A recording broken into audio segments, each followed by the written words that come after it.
Queen Elizabeth II, the longest reigning monarch in British history. Over 65 years on the throne, yet hers is a reign that nearly didn't happen. I think as for Princess Elizabeth, the abdication must have been catastrophic. Driven by duty. My whole life shall be devoted to your service. She's ruled over crisis and war. Our thoughts today are with those in the South Atlantic. And dramatic social and technological change. Television has made it possible for many of you to see me in your homes on Christmas Day. She's seen over 12 prime ministers come and go. The Queen has a very sharp mind. She's endured the breakup of the Empire and the creation of her beloved Commonwealth. The Queen had an instinct Of what the new Commonwealth was about. Throughout it all, she's been a steadying presence. Yet the most famous woman in the world remains mysterious.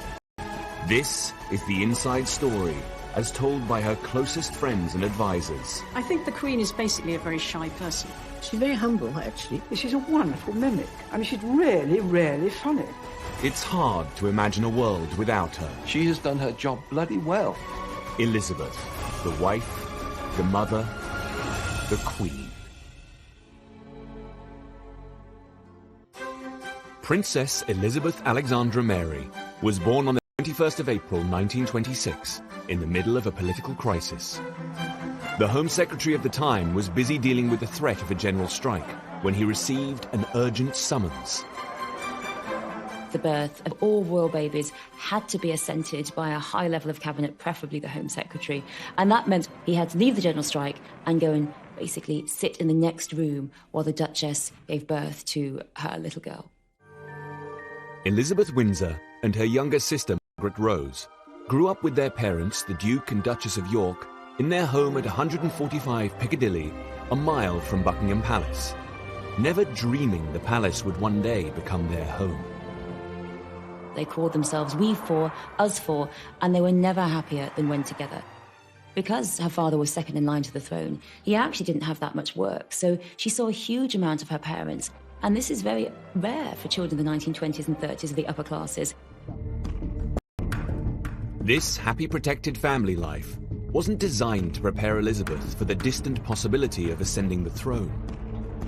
Her limited education was typical for an upper-class girl of the time. They had private tutors. There was really terribly little contact with children your own age, apart from her sister, and one or two royal or semi-royal tumble of childhood. The education that they got was also limited. I think it would have been much better if they had gone off to school like everybody else. Not only did the young princess receive little education, she was also shy.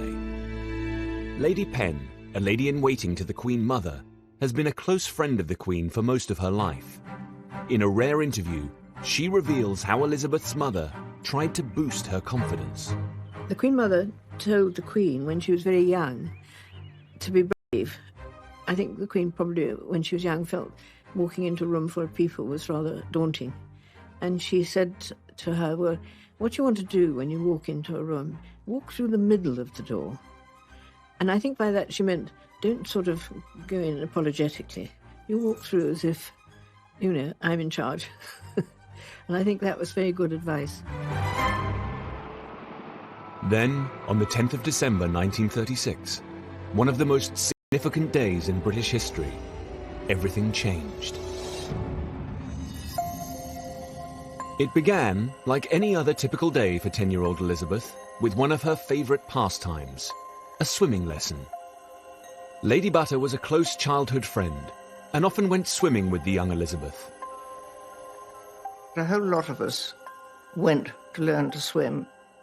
The Queen and one or two others. I think I was very good at it, but the Queen certainly dived extremely well. We had to life-save each other. We had to pick towels up off the bottom of the pool.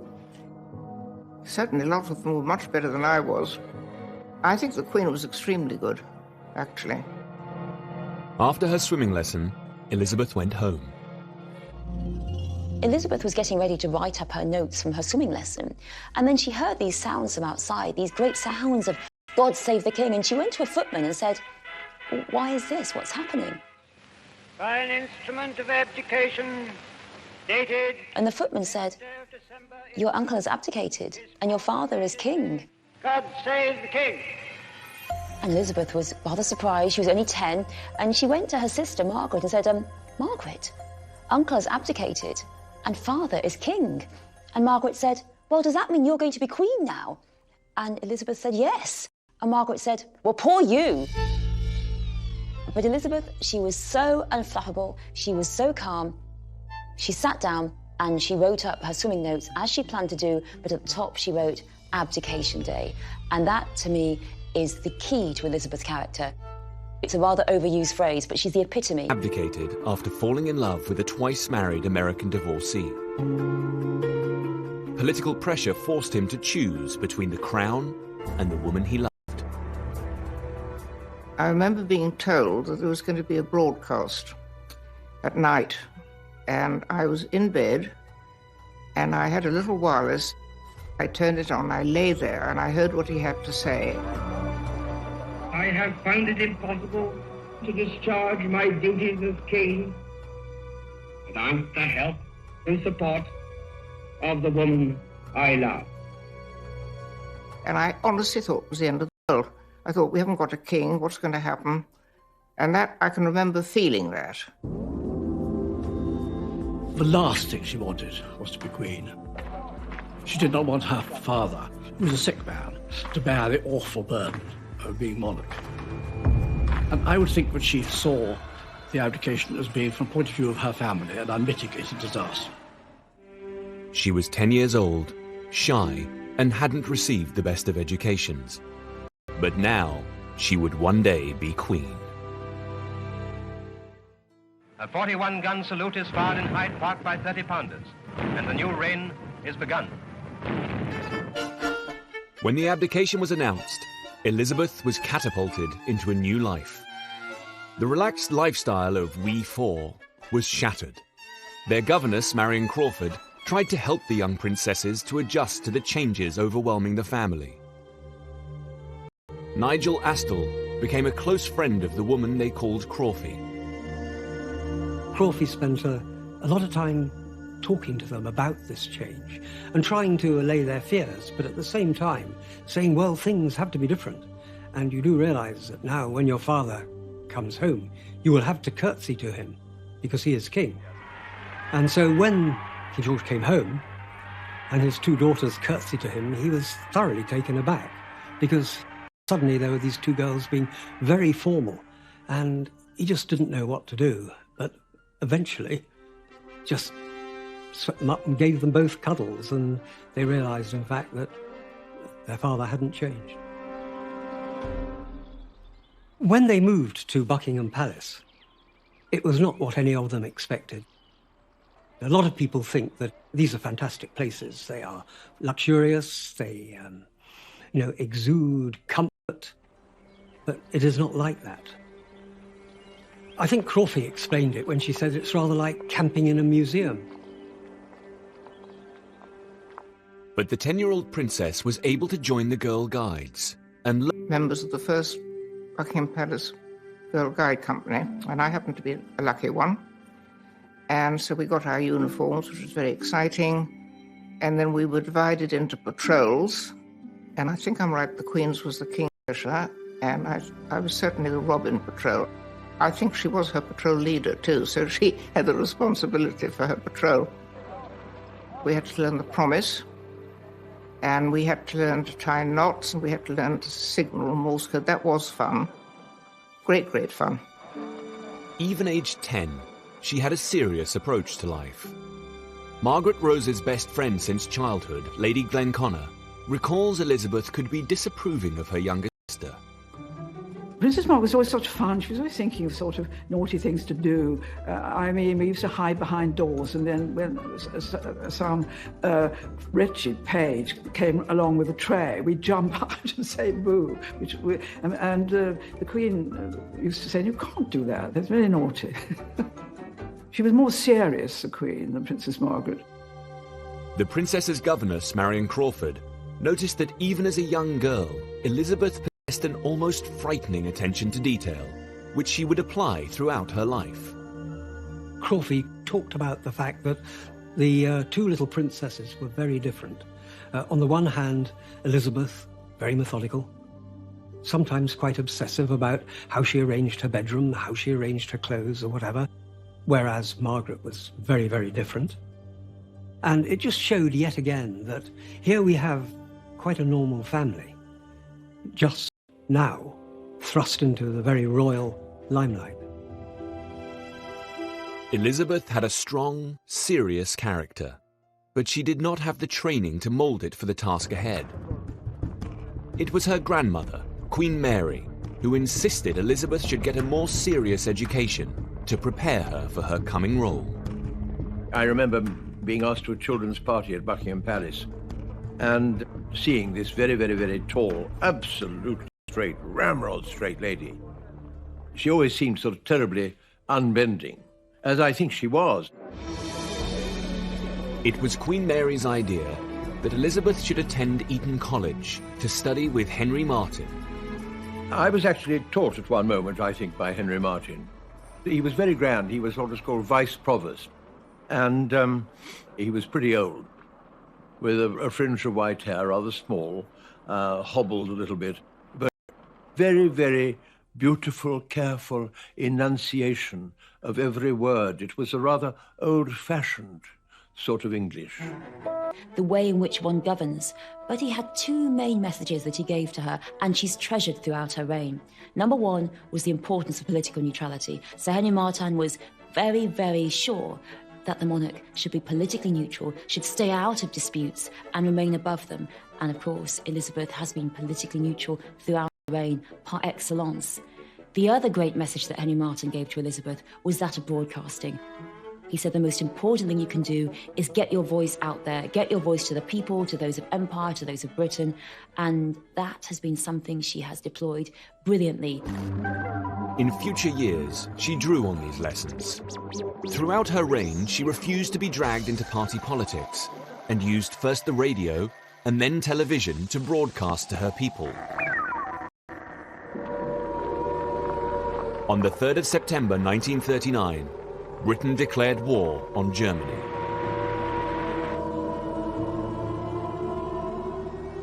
The King and Queen chose to remain in London, sharing the risks of the capital during wartime.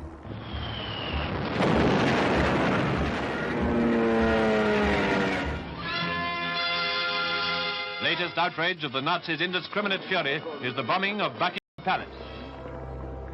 The royal family became icons of the nation as Britain came under attack. I think the King and Queen were fantastic examples. They got a bomb outside Buckingham Palace, and the Queen said she felt much better because they'd had exactly what everybody else had had. But the young princesses had their own role to play in supporting the war effort. Initially, there was secrecy about the whereabouts of Elizabeth and Margaret. Later, it was revealed that they were in Windsor Castle. For Margaret, it was an isolated existence. We packed for the weekend and stayed for 5 years. They put up some rather feeble barbed wire. Of course, wouldn't have kept anybody out, but it kept us in. Within a year, 14-year-old Princess Elizabeth had the opportunity to put the lessons she had learned from Henry Martyn at Eton to good use. In 1940, she made her first ever radio broadcast in support of the war effort when she addressed evacuated children. The British hoped America would enter the war, where the broadcast was also heard. All of us children who are still at home think continually of our friends and relations who have gone overseas, who have traveled thousands of miles to find a wartime home and a kindly welcome in Canada, Australia, New Zealand, and the United States of America. Come on, Margaret. Good night, children. Good night, and good luck to you all. The broadcast had a huge effect on the British nation, but particularly it had a massive effect on America. Elizabeth is just a teenager herself, giving out this very sympathetic, empathetic message to the evacuated children. But the political ramifications of this are huge, and they do actually affect great political movements, America into the war. And that's the beginning of her realization of how important her words can be. The princess had done her duty and made her first broadcast. She understood the power of the new technology, but for the rest of her life, she would battle with it. As the war continued, the dutiful young princess lived on wartime rations like the rest of the country. Although their meals were supplemented by food from the royal estates, frugality was second nature to Elizabeth. She had a Scottish mother and had grown up surrounded by canny Highland women. All of us who were brought up in the war were frugal. We had to be. The food was rationed, and they had the same rationing as everybody else. And the clothes were rationed. So, you know, it was a part of life to be frugal, and I think it's very Scottish, too. And the Queen is Scottish.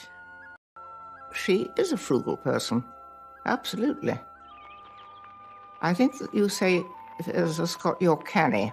You look after your money. Don't throw it about. I don't think she's a materialistic person at all. Personally, I really don't. She's rather inclined to turn off lights if she thinks they shouldn't have been wasting electricity, because people are rather inclined to leave them on. That sort of thing. Princess Elizabeth had until now followed the path laid down by the court and her parents. But on one of the most important decisions of her life, the man she would marry, she would rebel against her parents and follow her own judgment.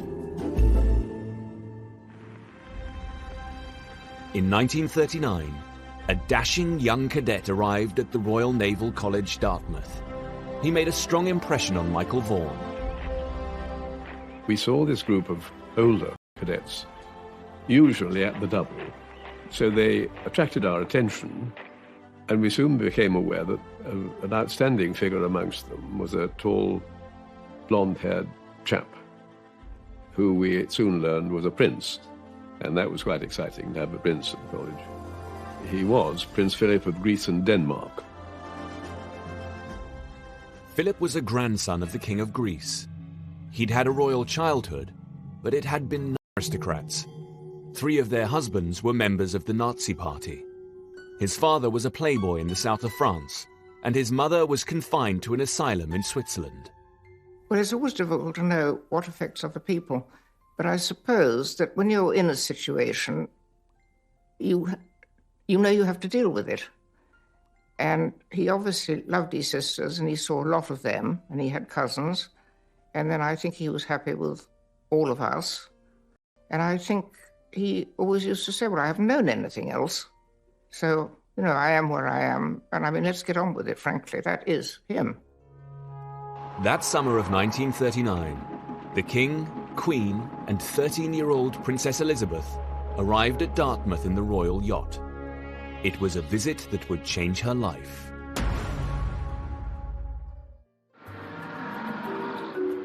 On their official visit to the Royal Naval College, Dartmouth, in 1939, Princesses Elizabeth and Margaret planted trees, and a cadet was assigned to look after them. When the King and the Queen took her to Dartmouth, Prince Philip was designated to sort of look after her a bit and show her around. On the last night there, they gave a dinner party for a group of senior cadets. I should think probably 20 of them. And Prince Philip, of course, was one of those. A photographer happened to capture this significant meeting in a snapshot.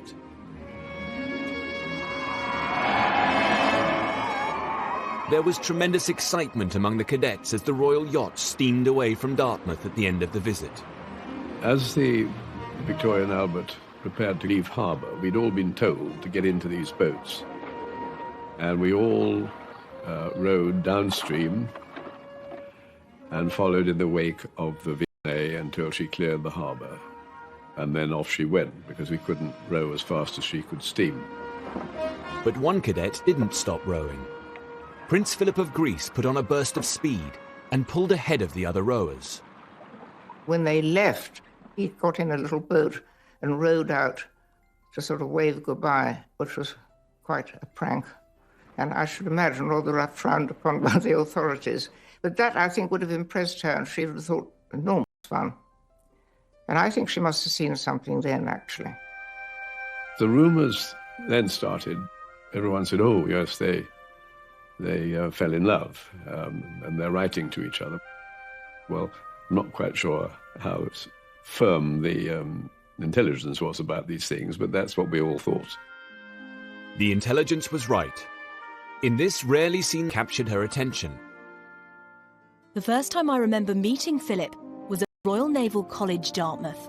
Then he went to the Pacific and Far East for 2 years.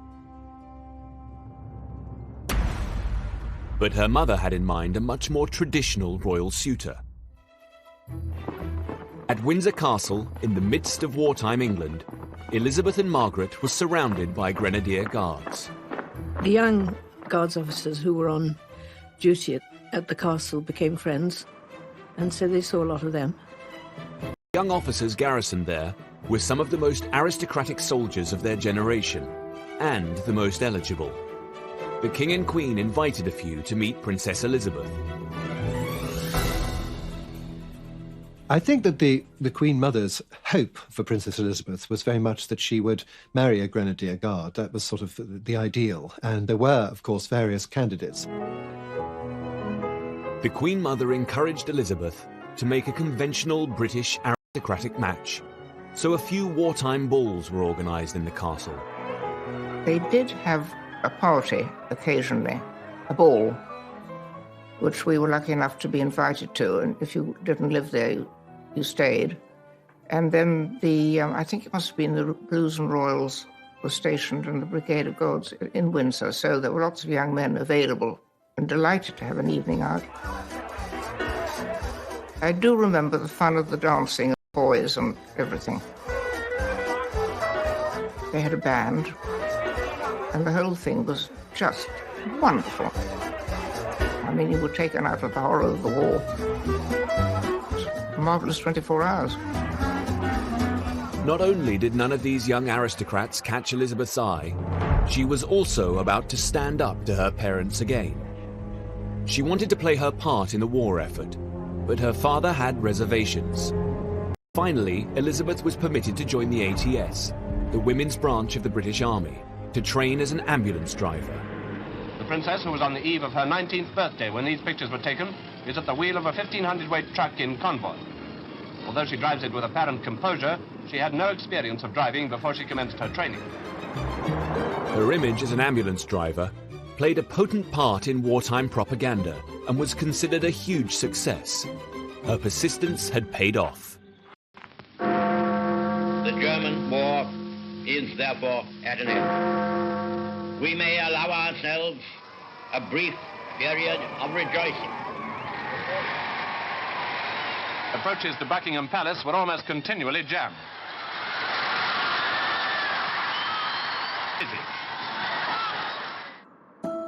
In the aftermath of war, Elizabeth's determination to follow her own path grew even stronger. She continued to defy her parents and the court by becoming more committed to Prince Philip. The relationship wasn't exactly welcomed in royal circles. I'm afraid the courtiers, and by that I really mean the Queen Mother's close friends, they were pretty hostile to him. He wasn't something they could quite sort of put their finger on. He had a lot of German relations. That wasn't particularly fashionable at that time, obviously. He was also absolutely penniless. So, there were many things sort of going against him. He was very outspoken. They'd call him brash. And what was he going to say? And this, that, and the other. I think, let's face it, every parent's very protective of their daughters. So they must have looked at every possible angle that might be a threat. The King and Queen would have wanted her to be sure that she was making the right choice. And in a way, I've always thought that by marrying Prince Philip, that was the one time when the Queen stepped sort of right out of the normal sort of plans for her and did something really rather unconventional. Elizabeth had made up her own mind. She got engaged to Philip, but King George asked his daughter to keep her engagement secret until after they had completed their first major overseas tour. February 1947. HMS Vanguard transported the royal family across the equator to South Africa. On the way, Elizabeth had time to relax. But now she also had to apply herself to her royal role. And she would do this with the duty and foresight which would become defining characteristics of her entire reign. Pretty well everyone in Cape Town must have been there to welcome the royal visitors, lining the streets, watching from windows and balconies, waving and cheering. The climax of the tour was Elizabeth's 21st birthday, and it was her own idea to mark it with a radio broadcast. The lessons learned with Henry Martin at Eton were now helping to prepare her for her future role as Queen and head of the Commonwealth. Sir Sonny Ramphel worked closely with the Queen during his 15 years as Secretary-General of the Commonwealth. He saw in this speech Elizabeth preparing herself for a new style of leadership. I always felt that Elizabeth came to the throne with a kind of intuitive understanding that she was going to preside over the Commonwealth. That would be different. That would not be her father's Commonwealth. She had gone, the Commonwealth she would inherit. So I think Elizabeth had an instinct for the newness of the time to come. As I speak to you today from Cape Town, I am 6,000 miles from the country where I was born. But I am certainly not 6,000 miles from home. That is the great privilege belonging to our place in the worldwide Commonwealth, that there are homes ready to welcome us in every continent of the earth. What's particularly striking about the speech is its extraordinary combination of ancient traditions and modernity. It is a direct appeal to the youth, the future. But then she speaks also to the king's subjects, whomever they may be. And that's a particularly important thing for the Commonwealth going forward as a non-racial organisation, a real collective identity.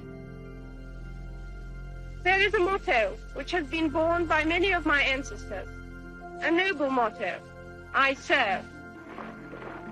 Through the inventions of science, I can make my solemn act of dedication with the whole empire listening. I should like to make that dedication now. It is very simple. I declare before you all that my whole life, whether it be long or short, shall be devoted to your service and to the service of our great imperial family to which we all belong. I have shivers going up and down my spine as I think of those words, I serve, when looking back over the long life of the Queen and her service, the importance that she has attached to duty and her constant support, encouragement of the Commonwealth. She really meant what she said. Back in London in July 1947, Elizabeth and Philip were finally able to make their engagement public. Churchill spoke for many when he said the wedding would be a flash of colour on the road we have to travel. Sir Nicholas Soames remembers how his grandfather welcomed the wedding. It was all rather drab. And then this very beautiful young princess, the heir to the throne, marries a very dashing, very handsome officer in the Royal Navy. And it was a moment of national rejoicing which was beyond the wall. So this was, in a way, I think my grandfather thought, the beginning of a new era. The royal wedding took place at Westminster Abbey. At the time, David Wyatt was a 12-year-old chorister. For the first time, certainly since I'd been involved in the Abbey, apparently, but also floodlights that were brought in for the occasion. I mean, the impact on us was one of wow, simply because we were just not used to seeing anywhere lit up in that way or being used for such a happy occasion. The choristers had been placed high up in the organ loft, and David craned his neck to get a glimpse of the couple after they signed the register. Judging by the expression that we could just about see when they left St Edward's Chapel and came down into the sanctuary and then started their procession at the end, they were very happy about it all. Certainly some big broad smiles, not just to their friends either. It seemed to be everybody included. Lady Butter was inside the Abbey as an old friend of the royal couple. Then she hurried to Buckingham Palace to enjoy being part of the crowd. Thousands of people by then, all singing and shouting. But it was a long, long wait because they were obviously having their wedding breakfast. And I remember, and I don't know why, there was a puff of smoke went up suddenly, having waited very patiently and everybody chatting to everybody. And there was one Cockney lady standing next to me, said, "Look at that," she said. "That's it, they're having their afters." So we thought, well, that's good, because they won't be long now coming out. And how they cheered the happy pair when they came out onto the balcony. What a wonderful picture the princess made, looking most lovely in her magnificent gown and standing happily beside her husband.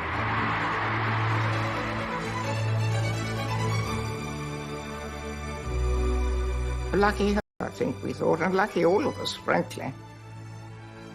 Because, you know, it was a really good fairy tale, and it's remained a good fairy tale too. But the domestic idyll of married life would be all too brief for the newlyweds. Soon, duty would beckon. Elizabeth had spent her early years preparing for her future role as monarch. Yes? She'd learned the importance of duty. She'd also demonstrated an independent streak when it came to marrying the man she loved.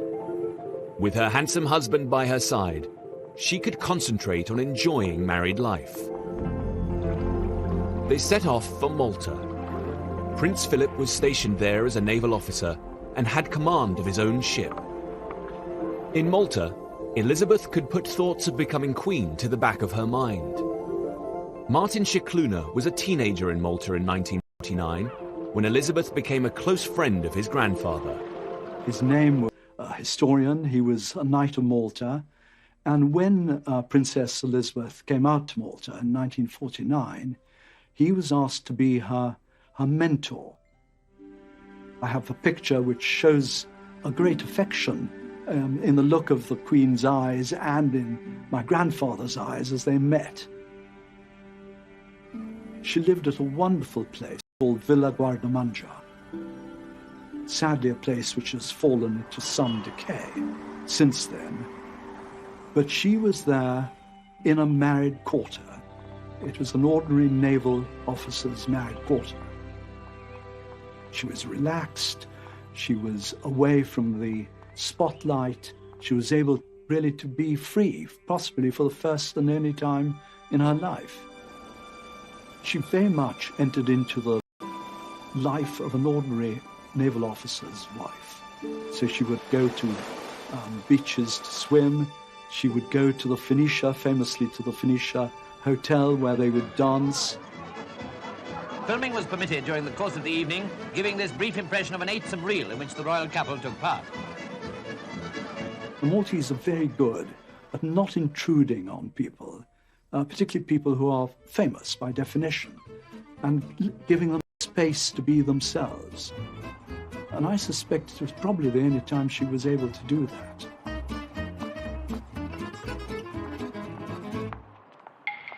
But for Princess Elizabeth and Prince Philip, the idyll in Malta drew to an end. In 1948, their first child, Prince Charles, had been born, followed by Princess Anne 2 years later. But there was growing concern in London over the health of King George. As his condition deteriorated, Elizabeth was compelled to undertake an increasing number of royal duties. The king had been due to go on a tour of the empire in 1952, but illness meant that Elizabeth and Philip went instead. Their first stop was Kenya, and Elizabeth's private secretary carried in his briefcase the accession documents for the princess, just in case. 5 days into the tour, King George VI died. In London, Prime Minister Churchill's private secretary, Jock Colville, had to break the news to him. Jock Colville goes upstairs to tell my grandfather that the king has died. And my grandfather is in floods of tears, sitting up in bed, very emotional, and said to Jock Colville, "Jock, imagine science One of my grandfather's own children had died, both Randolph had died, my uncle Randolph Churchill. And he said, but Prime Minister, the King has died. He said, I know, it's the worst thing that's ever happened in my life. London tried to get word to the British governor in Nairobi, but they couldn't get hold of him. The press found out first. John Jockimson was a Fleet Street photographer covering the royal visit.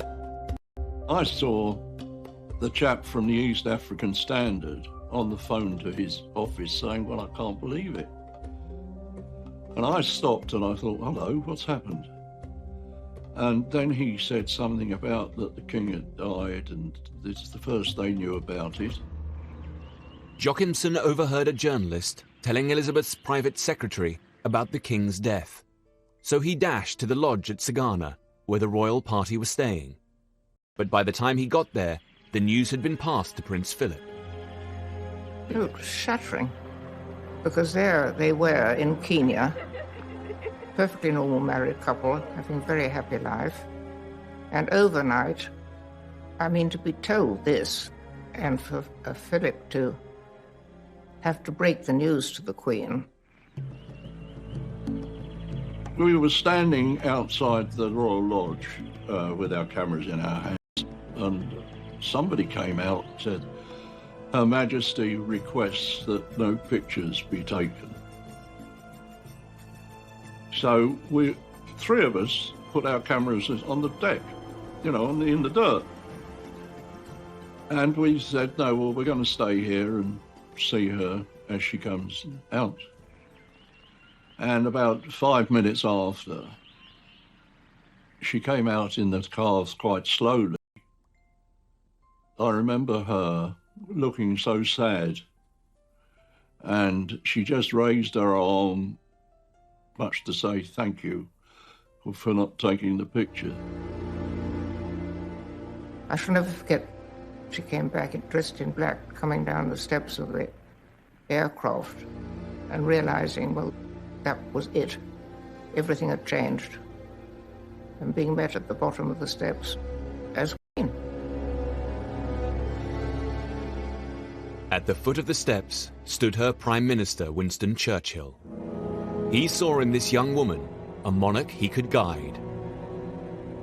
I think that my grandfather saw and realized in the new Queen that this was the new Elizabethan era, and that it was a modern era and an era full of hope and promise. He adored her.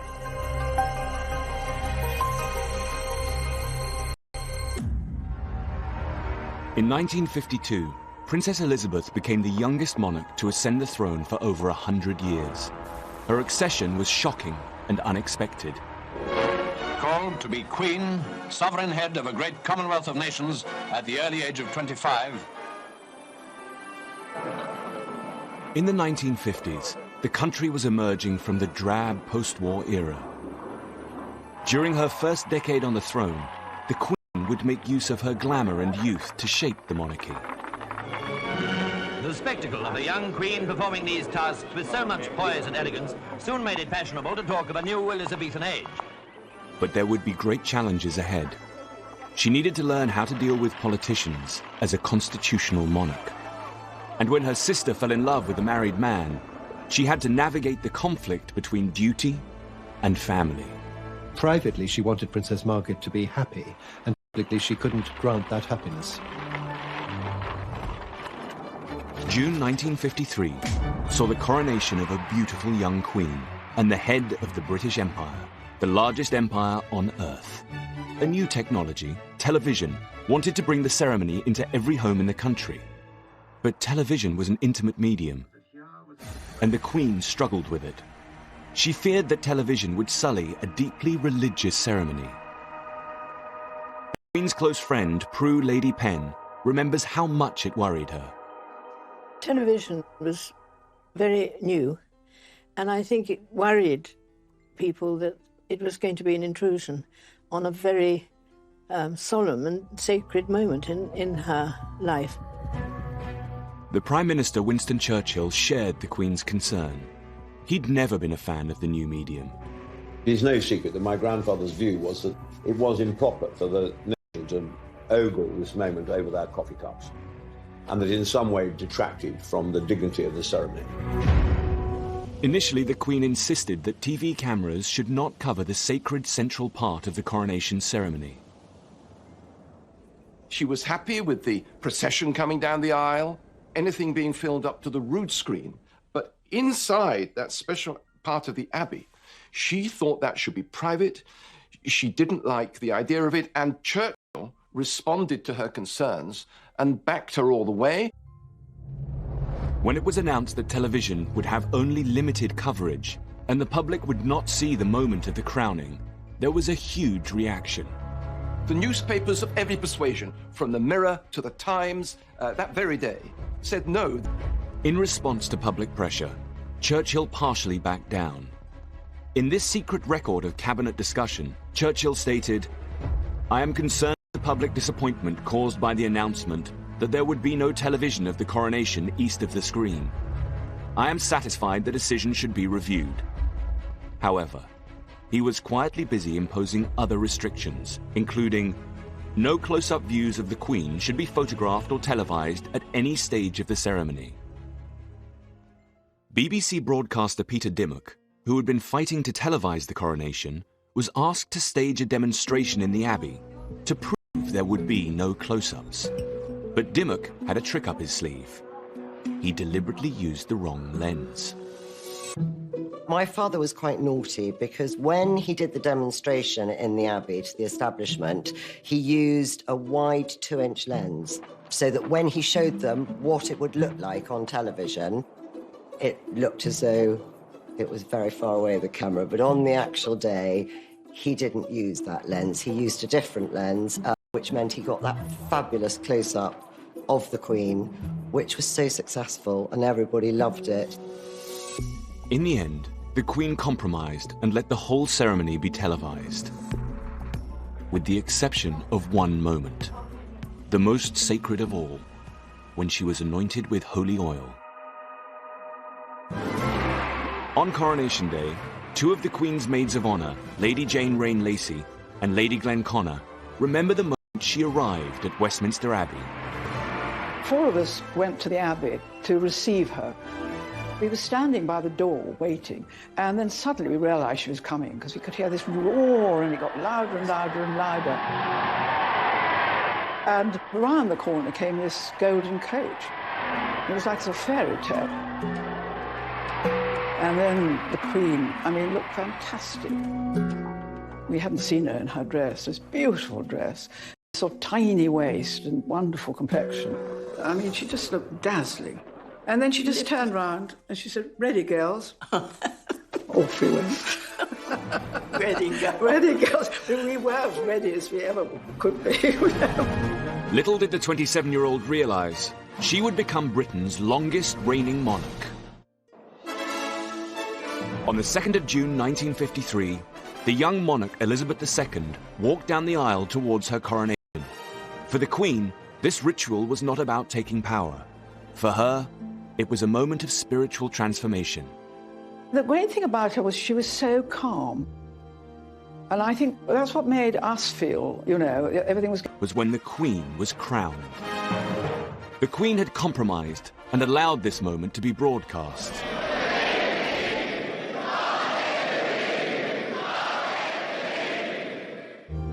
Before she received the crown, she was handed the orb and scepter. They weren't just symbols of worldly power. They had a sacred significance too.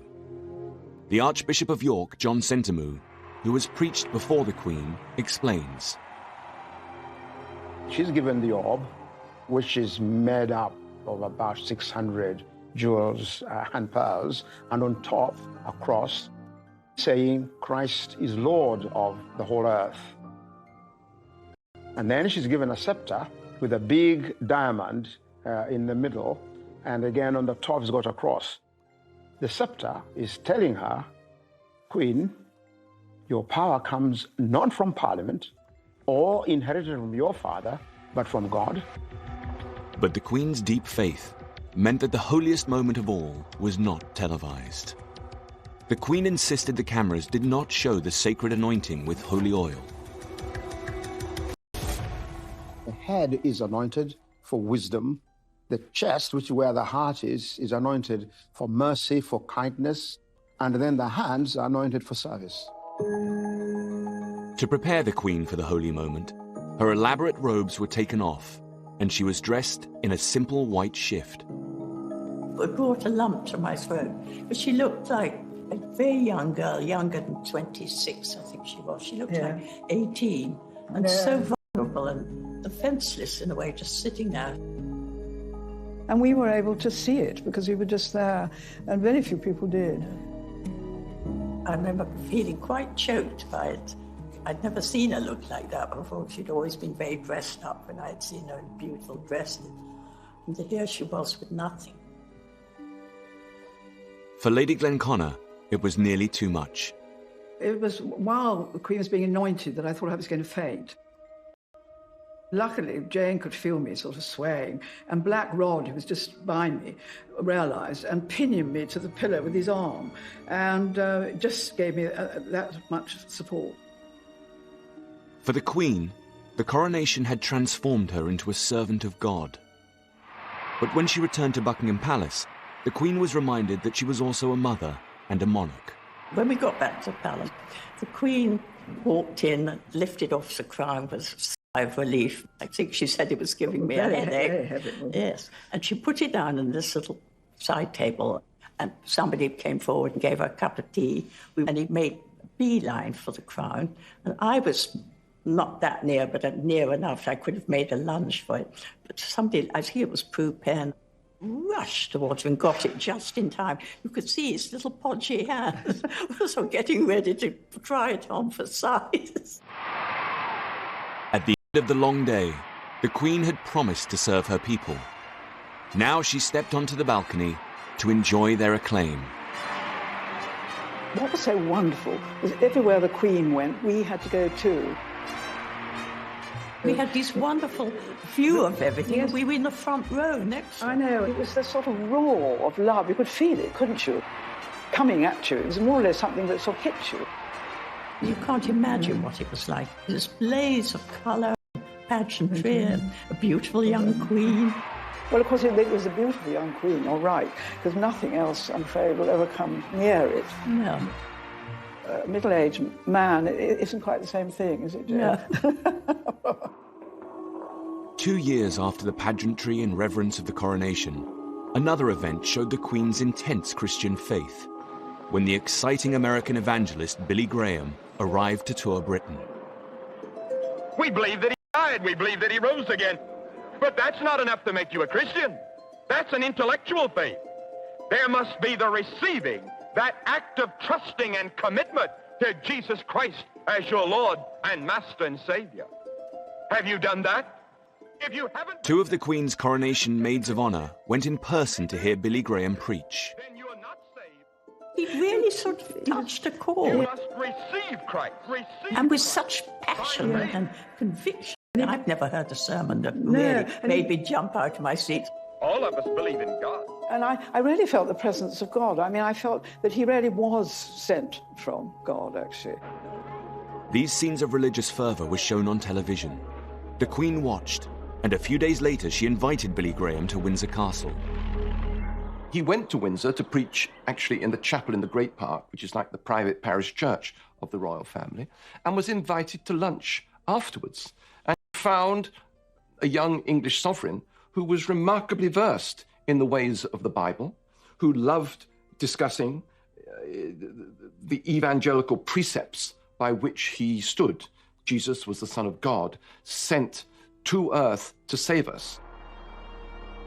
Christ is the center of her living, is the center of her thinking, the center of her planning, and the center, really, of her goal in life.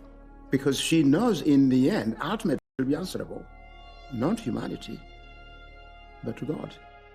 Opportunity for her Prime Minister, Winston Churchill, to stay on in office. Churchill may have been a giant of the 20th century, but by the time the Queen ascended the throne, he was 77 and in poor health. Churchill cunningly used the young Queen to prolong his time in Downing Street. The accession of the Queen gave Churchill the wonderful excuse he needed to assume the role of mentor to this new young sovereign. Publicly, Churchill flattered the Queen. We have found out a very good plan. The Queen can do no wrong. Here is monarchy actually being used in politics. Churchill saying, look, I've got to help this young lady, no stepping aside for me, and by postponing the date of the coronation, effectively for a year, the coronation always being held in the summer. It could have been held in the summer of 52 with a bit of dispatch, but he said, no, we've got to do it in 53, thus really guaranteeing himself the best part of 18 months more in the job. Soon after the coronation, Churchill suffered a serious stroke. For several days, neither the Queen nor the nation was told.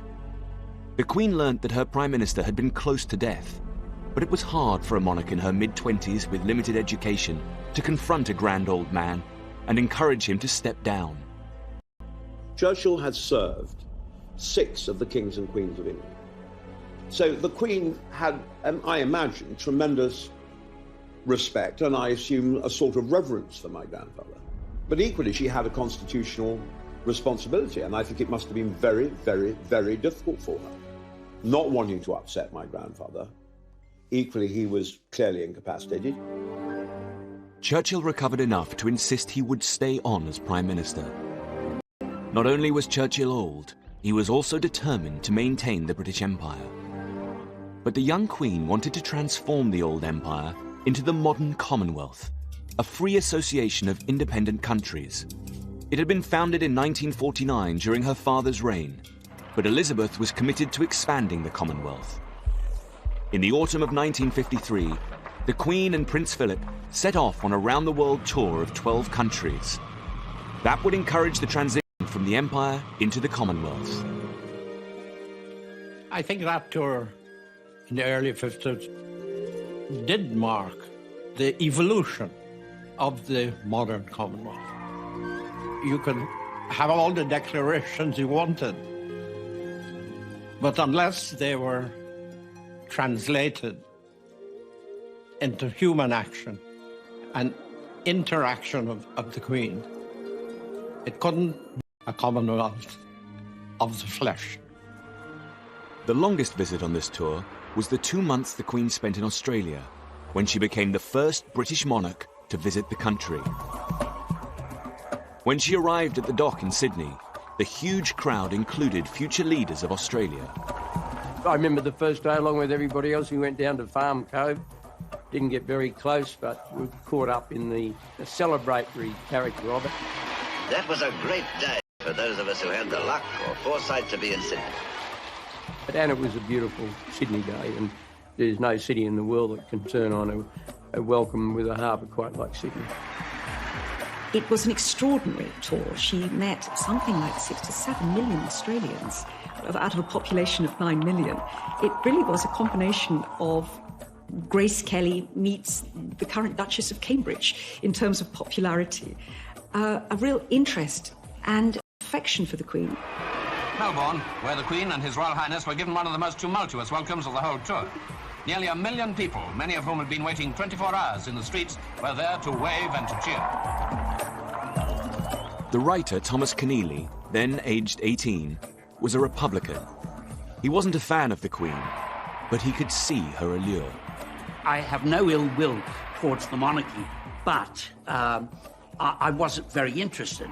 But my little brother and all his schoolmates went to the local Oval and lined up, and I think that's when Australians learned that the Queen was willing to stand beneath bright skies and warm sun and swallow flies for us. Across the globe, the Queen's tour accelerated the transformation of the empire into an expanded Commonwealth. The Queen really was seeing the Commonwealth evolving in a very different way, as a collective identity. Modern Commonwealth has been the Queen's version of identity politics, crossing all those boundaries and embracing diversity. But the tour wasn't without its problems. The visit to Sri Lanka, then known as Ceylon, would bring the Queen into conflict with her Prime Minister, Winston Churchill. The row was about a planned visit to the most sacred Buddhist temple, said to contain the tooth of the Buddha. Churchill tried to tell her what to do. She was going to go to Kandy and visit the Temple of the Tooth. And indeed, it was extremely important that she did so. And if she didn't visit the Temple of the Tooth, then Ceylon was going to cancel the visit. When Churchill got to hear about this, he realised she'd have to take her shoes and stockings off. And Churchill thought this was undignified and inappropriate and was dead against this. Finally, an elder statesman in the Temple of the Tooth is no different from taking your hat off in church. The Queen went to the Temple of the Tooth and everybody was perfectly happy. The Queen ignored her Prime Minister and removed her shoes. It always struck me, while I was Secretary General, that the Queen was always happy in the Commonwealth. In some ways, in Britain, she was a bit dour.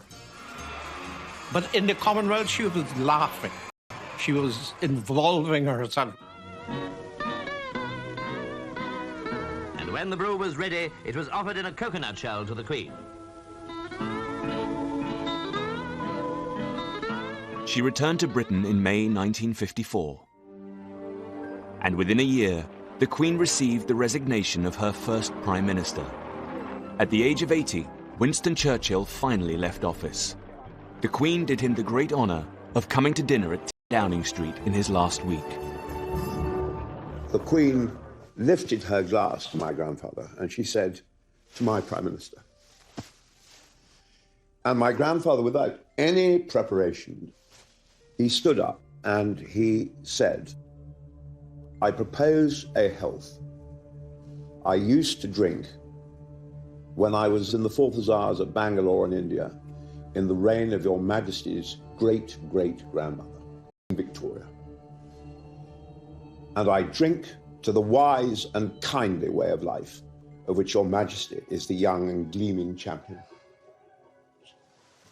And my mother told me that there was absolute silence in the room. The Queen had to endure the decline of a great Prime Minister. Next, she had to endure the mistakes of his successor. Radio networks throughout the world relayed Sir Anthony Eden's broadcast on Suez. Likely to inflame the whole Middle East with all the... Anthony Eden had been waiting for years to become Prime Minister.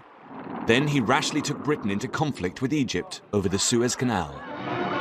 Tanks had been ashore for some hours and were engaged in dealing with pockets of resistance. Eden lasted less than 2 years as Prime Minister.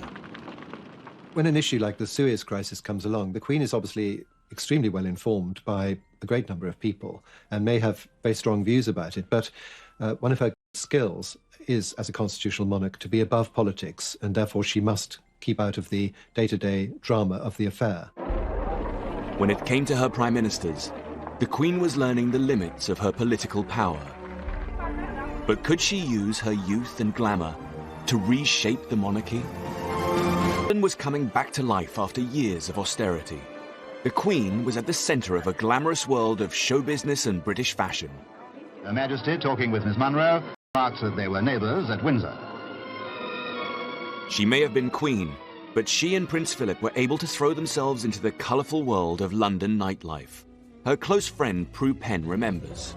People, I suppose, now see a 91-year-old lady and they forget the fact that she was actually once young. I can remember going with her and Prince Philip to a nightclub in Leicester Square called the 400, which was the smart place to go, where we had drinks and something to eat and danced. She loved to do normal things, like you do when you're young. Clothes were crucial to how the Queen projected her image on the world stage. But initially, she inherited her mother's fashion designer, Norman Hartnell, who designed her wedding dress. Last season, the Queen appeared at a public function in a black and white satin dress that I had designed for her. And within 36 hours, that dress was on sale in all the large stores. The Queen and her sister, Princess Margaret, enjoyed attending fashion shows. The Queen and the Princess, whose own fashions are always a source of great interest and admiration, then took their seats for the parade. Her Majesty is reported to have expressed the keenest pleasure in many of the imaginative ideas shown at this comprehensive parade. At the beginning of the 1950s, the Queen embraced the new look of fashion by employing an up-and-coming young designer, Hardy Amis. The Queen had the most marvellous figure for for Hardy to work on. She had the perfect fashion plate figure at the time, a tiny waist. I remember we did have one dress back for alteration and pressing at one time, and we couldn't even get a model girl into it. It was so small. Really small waist, but of course a wonderful full bust, which worked wonderfully on all those 50s evening gowns. The young designer was able to help the Queen project a new, modern image of the monarchy. Lieutenant Colonel Hardy Ames, a Special Forces commander in the war, burst open the frontiers of post-war fashion. Whereas Hartnell did a lot of fluffy, frilly dresses with a lot of embroideries on them. That was never Hardy's look, and he liked things to be very clean and simple. He always used to say to me, it was one of his stock phrases, was honour the cloth, honour the cloth. In other words, don't fuss the cloth up, let the cloth speak, and that's what Hardy liked. It was Ames who designed some of the most striking outfits on the Commonwealth tour, including this dress worn in Australia. One of my favourite dresses was the white lace dress that the Queen had in Australia. It was such a chic outfit. It was unusual that it had a very narrow, straight, long, that wonderful little parasol, which was just a very 50s accessory. I always thought she looked in that like a 50s fashion model and not so much like the Queen of England. She really did look amazing.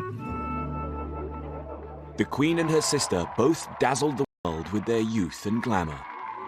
But the Queen was about to discover the potential for conflict in her role as sister and as monarch. She had always been close to Princess Margaret. Princess Margaret told me that she'd had a dream, and she dreamt that the Queen had died. And she woke up, she was so horrified by this dream. She said, I got to ring her up. So she went to the telephone and rang her up. And the Queen sounded slightly sort of bored and said, hello, can I help? Anything you want? She said, no, it's all right. I just wanted to hear your voice because I had a dream last night that you died. And I just wanted to be reassured that you hadn't. And she said, well, it's very sweet of you, but do you mind if I go? I have got a very important visitor here at the moment. The spark for the conflict between the two sisters began when they had undertaken their first major foreign tour, accompanying their father, King George VI, to South Africa. Margaret was 16 and spent a lot of time with Peter Townsend, a war hero who served the king. Lady Glenconnor was Princess Margaret's closest friend, and for the first time, she reveals how the romance began. They went in this wonderful train, and they took their horses. And Princess Margaret said every evening and every morning the train stopped, and they went off into this sort of magical South African desert or wherever it was, riding. And I think that was the moment that she first noticed and fell in love with Peter Townsend, who was, in a way, the king's sort of adopted son. I mean, he was a war hero. He was very, very good looking. But he was married and he had children. This relationship would turn into a problem for the Queen. 3 years later, another friend spent time with Margaret and Peter Townsend at Balmoral as their romance blossomed. I thought they were in love, and the more I saw after 7 days, I was convinced of it. When I went back to London, I said to my mother, do you know something? I think Princess Margaret and Townsend are in love. And my mother said, don't be so romantic and ridiculous, Jane. He's the king's servant. She couldn't possibly be in love with the king's servant. That would be utterly wrong.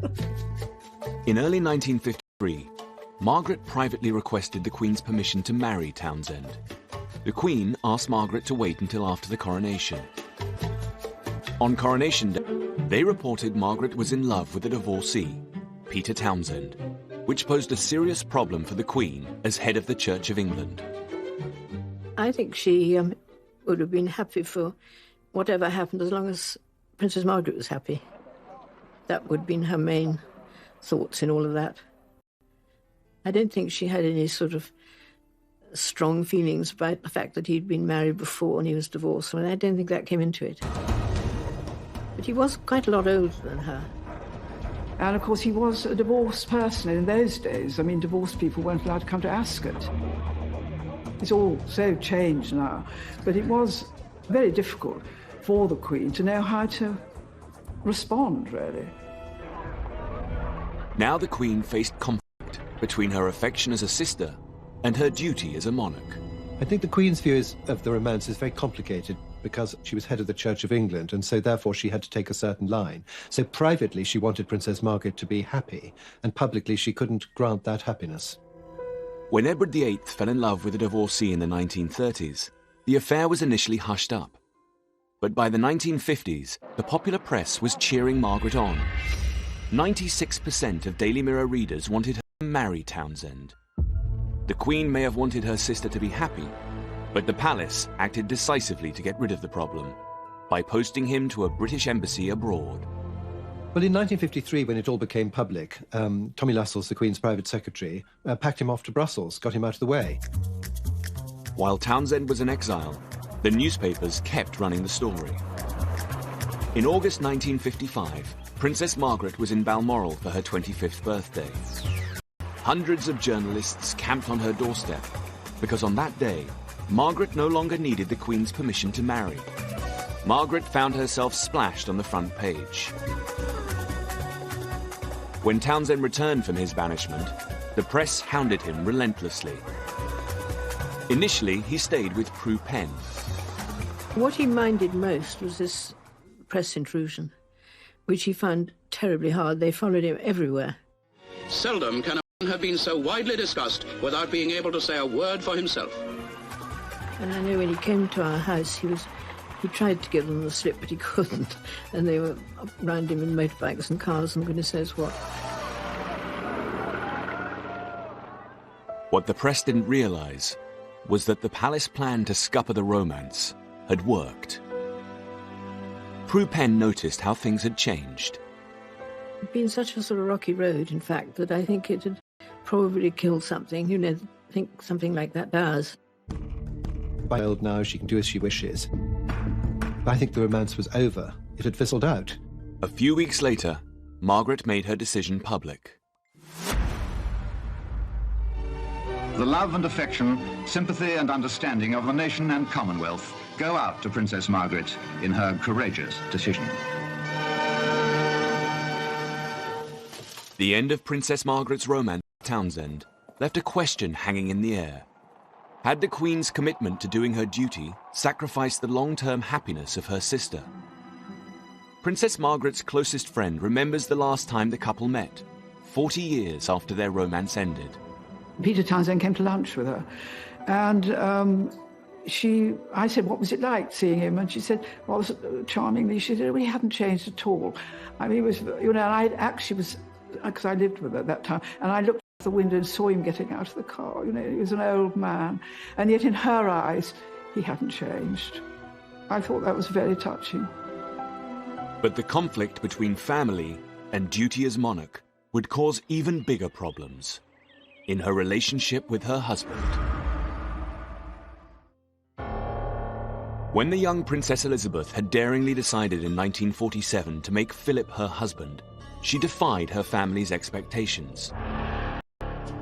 What was left unresolved was whether the royal family took her husband's surname. When the Greek-born Philip became a British citizen, he had taken the name of his uncle, Lord Louis Mountbatten. Mountbatten had been a war hero and the last Viceroy of India. When Elizabeth became Queen in 1952, Mountbatten had high hopes of renaming the Royal House of Windsor. Mountbatten had very exaggerated ideas of the importance of, as he saw it, the Mountbatten dynasty. Indiscreetly, at dinner at once, he did toast the future of the House of Mountbatten. He rose at the end of the meal, lifted his glass, and made a toast to the House of Mountbatten, which now reigns. Word of this toast reached Churchill, who disliked Mountbatten's presumption. Lord Louis was a war hero and a very great man, but he and my grandfather were frequently at odds with each other. And I think my grandfather thought it was a bit of a cheat, frankly. Churchill didn't hesitate. He forced the cabinet and the Queen to put a stop to Mountbatten's ambition. He had the cabinet agenda for the very next cabinet meeting changed. Cold War, economic crisis, all that could go down the agenda. Right at the top, It had to be the House of Windsor.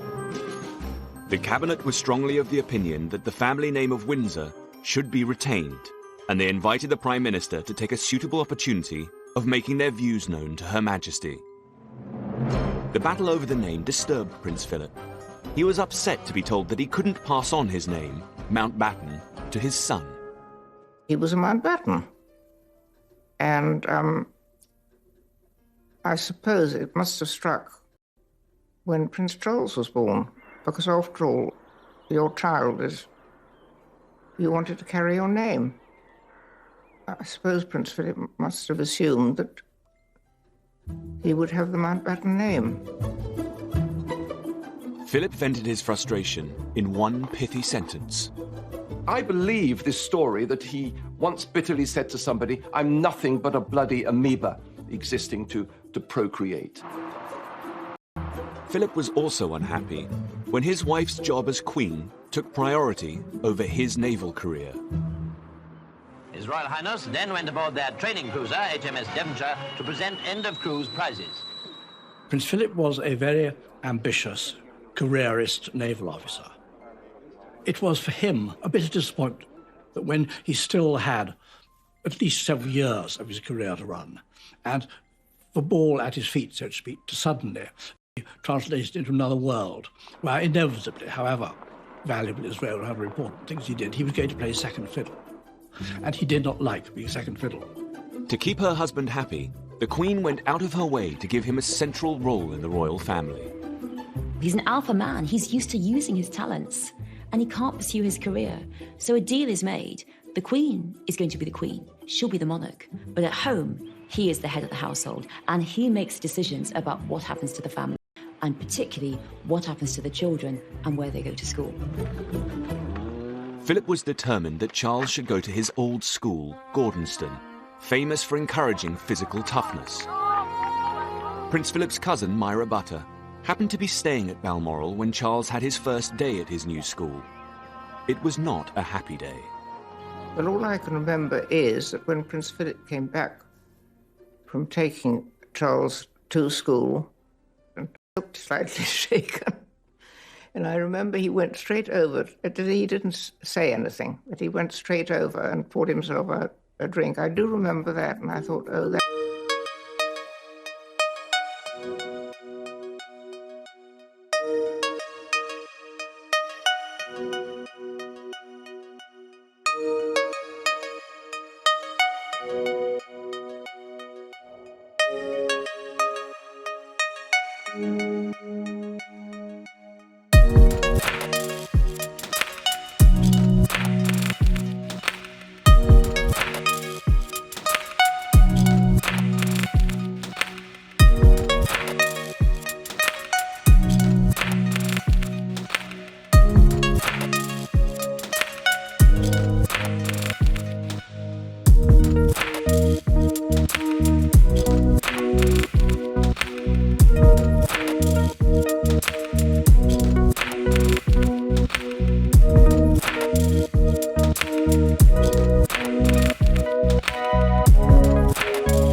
But crucially too, she had discovered the potential for tension between her royal duty and her loyalty to family.